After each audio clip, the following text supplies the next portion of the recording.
Good morning, children. Welcome to online classes of Heritage Public School. How are you all? I hope you all are fit and fine. Okay, children. In last class we completed our chapter number first. Today we are going to start our chapter number second. So please take out your moral science books.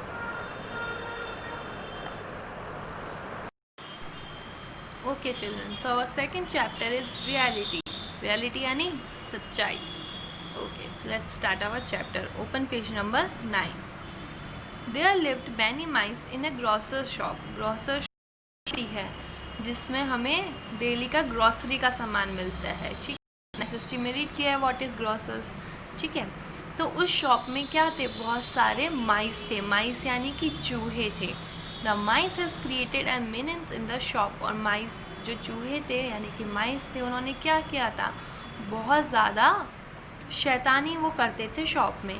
ठीक है, वो क्या करते थे, not a single food item in the shop remained untouched by these mice. मतलब ये कोई सा भी आइटम छोड़ते ही नहीं थे, सबको ये खराब कर देते थे.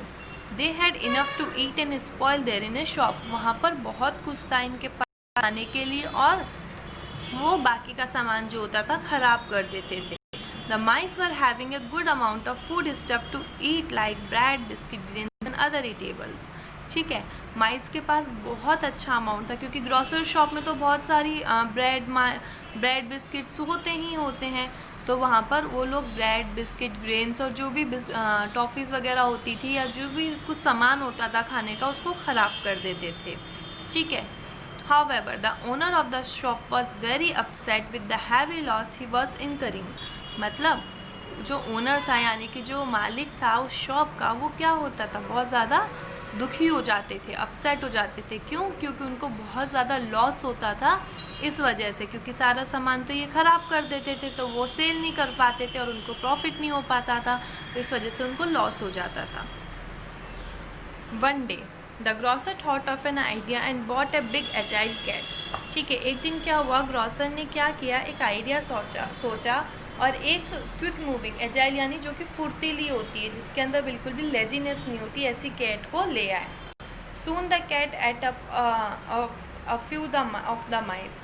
लेकिन कुछ ही देर में क्या किया, कैट ने माइस को यानी कि कुछ चूहों को खा लिया. The mice become frightened. तो इस वजह से चूहे क्या हो गए, बहुत डर गए. तो उनका जो फ्री मोमेंट था यानी कि वो फ्रीली उस शॉप में कहीं भी जा आ सकते थे, वो अब बंद हो गया था. Their life did not remain pleasant anymore. उनकी लाइफ इतनी अब अच्छी नहीं रही थी जितनी पहले थी. A few of them were being caught by the cat every day. उनमें से कुछ हमेशा जो है कैट उनको पकड़ के खा जाती थी. So the troubled mice held an urgent meeting. तो ये जो माइस थे ये दुखी हो गए थे, तो इन्होंने क्या किया, एक मीटिंग बुलाई कि हम इसका सल्यूशन निकालेंगे. तो हर एक मीटिंग में हर जने ने क्या एग्री किया, everyone agreed that in order to live peacefully they must get rid of the cat. कि अगर हमें चैन से जीना है तो हमें इस कैट से छुटकारा पाना होगा.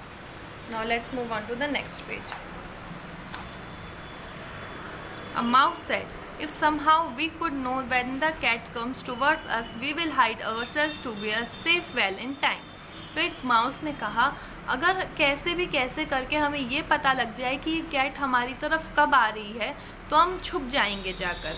तो अनदर छोटे माउस, जो एक छोटा माउस था, उसने क्या सजेस्ट किया, उसने क्या बताया, how nice it will be if a bell could be tied around the cat's neck. अगर कैसा हो कि अगर एक हम बेल यानी कि घंटी बांध दे, किसके, बिल्ली की यानी कि कैट की नेक में एक हम घंटी यानी कि बेल को टाई कर दें. ठीक है, whenever the cat moves the bell will ring and it will inform us that the cat is somewhere nearby. जब फिर उस वजह से जब भी कैट मूव करेगी तो बेल बजेगी और बेल बजेगी तो हमें पता लग जाएगा कि कैट हमारे पास में आ रही है. तो सब माइस जो हैं, सब जो माइस हैं, माइस यानी कि वही चूहे, तो वो खुश हो गए कि हाँ ये तो बहुत अच्छा सजेशन है, बहुत अच्छा आइडिया है. तो उन्होंने वो छोटे माउस के लिए क्लैपिंग की और उसको बहुत प्रेस की यानी कि बहुत शाबाशी दी. Admits the old mouse stood up and said. ठीक है, इन सब के बीच में क्या हुआ, एक बूढ़ा माउस उठा और कहा, वेट, बिफोर चीयरिंग अप, पहले खुश होने से पहले ये बताओ कि कैट के गले में या कैट की नेक में बेल कौन टाई करेगा। ठीक है, तो फिर सब चुप हो गए, कोई भी इसका जवाब किसी के पास नहीं था। फिर एकदम से क्या हुआ, suddenly the cat arrived and killed 2 माइस।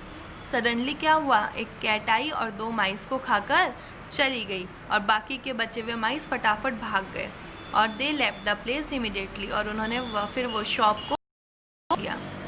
तो इस स्टोरी का मॉरल क्या हुआ, हमेशा हमें क्या होना चाहिए, प्रैक्टिकल होना चाहिए लाइफ में। ऐसे नहीं हम कोई भी आइडिया सोच रहे हैं और ऐसा लगता है कि हाँ वो पूरा हो जाएगा, नहीं, तो हमें हमेशा लाइफ में प्रैक्टिकल होना चाहिए।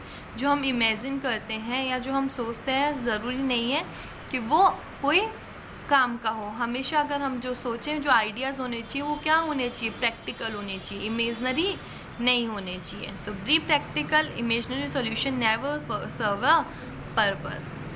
Okay children, so for today your homework is you have to read the chapter again. We will meet in the next class.